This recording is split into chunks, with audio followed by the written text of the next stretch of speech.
Shalom dan selamat pagi Bapak Ibu. Kasih karunia Tuhan senantiasa menyertai hidup kita. Marilah kita mendengarkan firman Tuhan menjadi kekuatan untuk kita beraktivitas hari ini. Dan sebelum itu marilah kita berdoa. Kasih karunia dan damai sejahtera dari Allah Bapa dan dari anaknya Tuhan Yesus Kristus menyertai kamu sekalian. Amin. Firman Tuhan yang menjadi kekuatan bagi kita hari ini diambil dari kitab Lukas pasal 1 ayat 50. Demikianlah firman Tuhan. Dan rahmatnya turun menurun atas orang yang takut akan Dia. Demikianlah pembacaan firman Tuhan. Bapak Ibu yang terkasih, tentu kita bercita-cita agar kasih karunia Tuhan senantiasa menyertai hidup kita. Dan sesungguhnya kasih karunia itu menyertai hidup kita. Kita pasti bersyukur dan bercita-cita juga terus agar berkat Tuhan melimpah dalam hidup kita. Dan ketahuilah berkat Tuhan sesungguhnya melimpah dalam hidup kita. Kita pasti juga bercita-cita agar hari-hari depan kita semakin baik di dalam kehidupan. Baik itu di dalam pengetahuan, baik itu di dalam materi, baik itu secara mental dan psikologi. Dan ketahuilah Tuhan sesungguhnya mengaruniakan itu kepada kita. Karena itu menjadi pertanyaannya, bagaimana caranya untuk saya dapat memastikan hal-hal tadi ada di dalam hidup saya?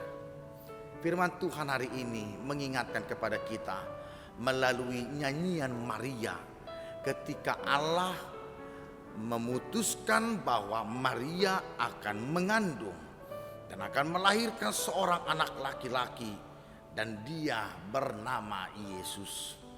Dengan itu Maria memuji nama Tuhan. Ia mengucap syukur atas kasih Tuhan dalam hidupnya.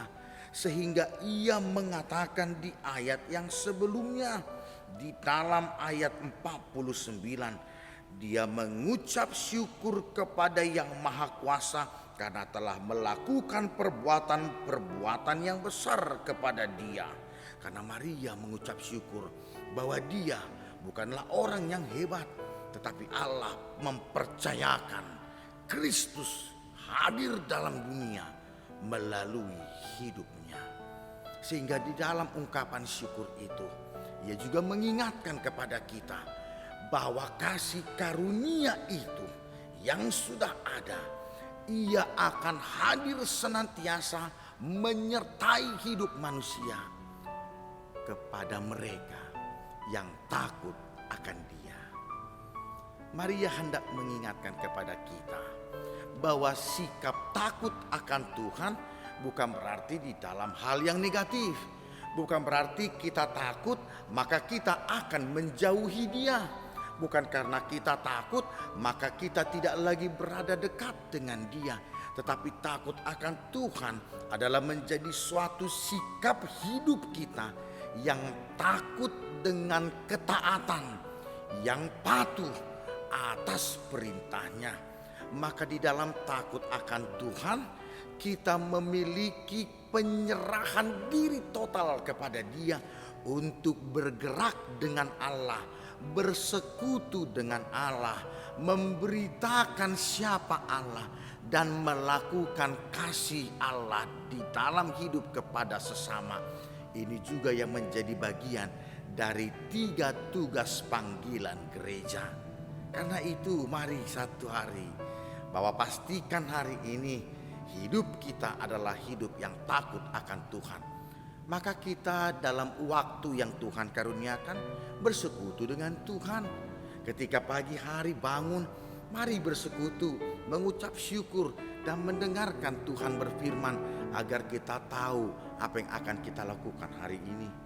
Ketika kita menyelesaikan pekerjaan kita, walau itu belum sempurna, kita tetap mengucap syukur, bersekutu dengan Dia, memberikan waktu kita untuk mengucap syukur dan mendengarkan Dia apa yang akan kita lakukan di dalam sisa waktu satu hari itu.